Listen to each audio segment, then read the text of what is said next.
ఆకాశవాణి ప్రాంతీయ వార్తలు చదువుతున్నది సాయి సిస్లా.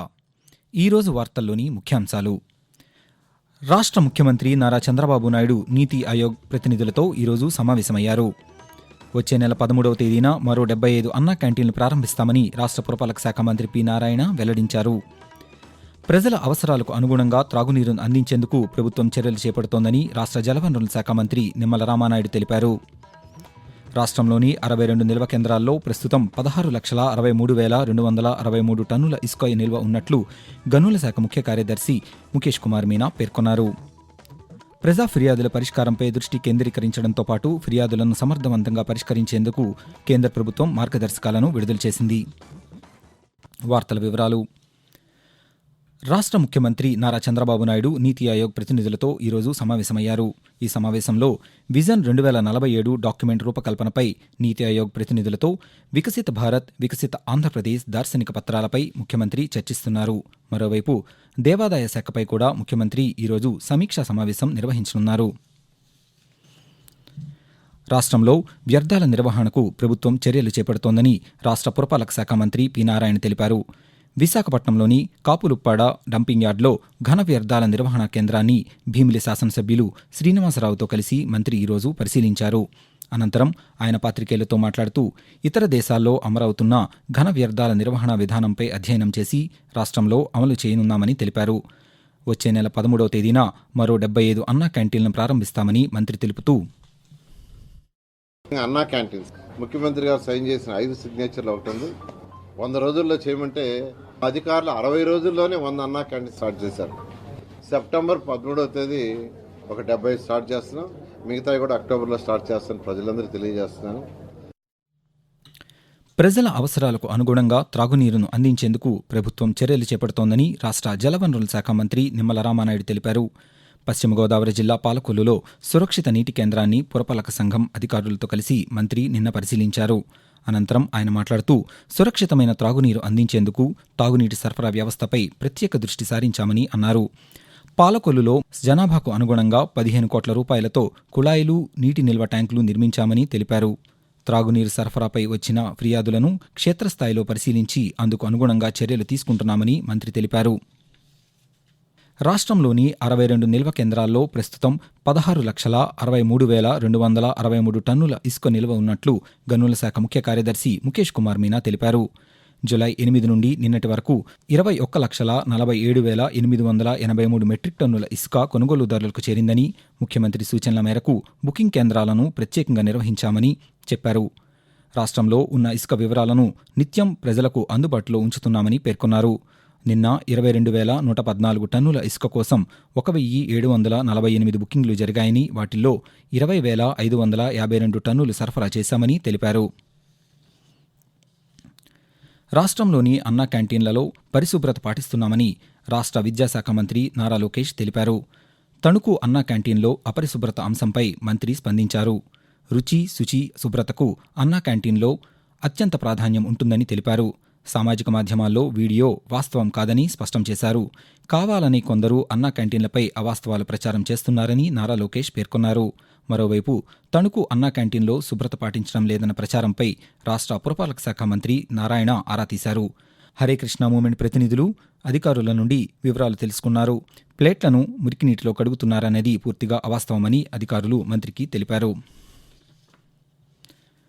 ప్రముఖ పుణ్యక్షేత్రమైన కాణిపాక వరసిద్ధి వినాయకుని బ్రహ్మోత్సవాలకు అన్ని ఏర్పాట్లు పూర్తి చేసినట్లు చిత్తూరు జిల్లా కలెక్టర్ సుమిత్ కుమార్ తెలిపారు.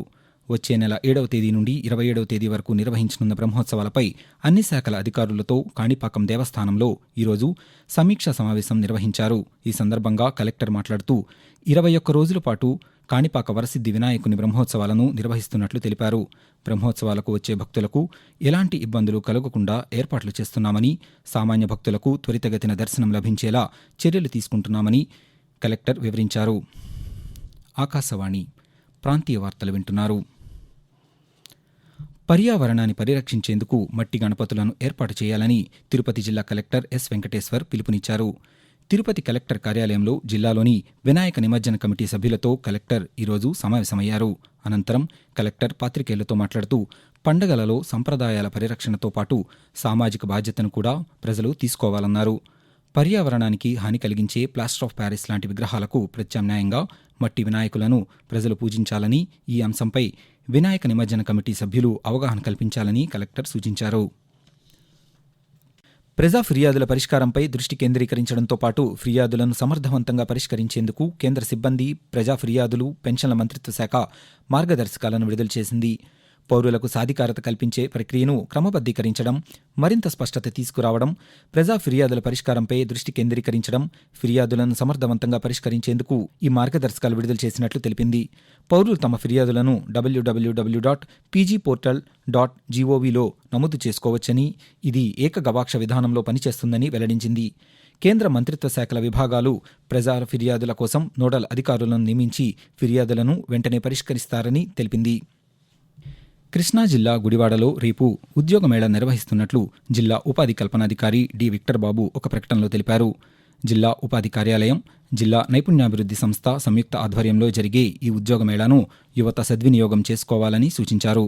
వరుణ్ మోటార్స్ సంస్థలో సర్వీస్ అడ్వైజర్లు, టెక్నీషియన్లు, పెయింటర్లు, అకౌంటెంట్ ఉద్యోగాలకు ఇంటర్వ్యూలు జరుగుతాయని తెలిపారు. 10వ తరగతి, ఐటీఐ డిప్లొమా, ఏదైనా డిగ్రీ పూర్తి చేసిన 18 నుండి 30 ఏళ్ల లోపు వారు ధ్రువపత్రాలతో నేరుగా గుడివాడలో జరిగే ఇంటర్వ్యూలకు హాజరు కావాలని సూచించారు.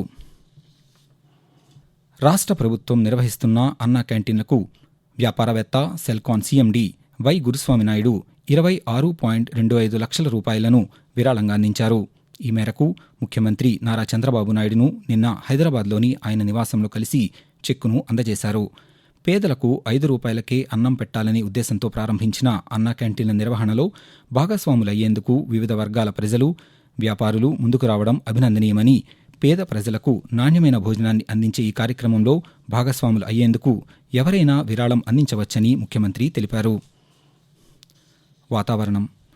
రాష్ట్రంలోని ప్రస్తుత వాతావరణ పరిస్థితులను అమరావతిలోని భారత వాతావరణ కేంద్రం అధికారిణి జి. లక్ష్మి కొద్దిసేపటి క్రితం ఆకాశవాణి విజయవాడ కేంద్ర ప్రాంతీయ వార్తా విభాగానికి తెలియజేస్తూ, ఉత్తర కోస్తా మరియు యానాం ఈరోజు మరియు రేపు తేలికపాటి నుంచి ఒక మోస్తరు వర్షము లేదా ఉరుములతో కూడిన జల్లులు కొన్ని చోట్ల కురిసే అవకాశం ఉన్నది.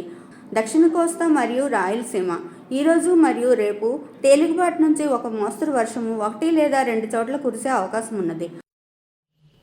ఇంజనీరింగ్ కళాశాలల్లో 3వ విడత ప్రవేశాల కౌన్సిలింగ్లో నిన్న ప్రవేశాల కేటాయింపు పూర్తి చేసినట్లు సాంకేతిక విద్యాశాఖ సంచాలకులు, ప్రవేశాల కన్వీనర్ జి. గణేష్ కుమార్ తెలిపారు.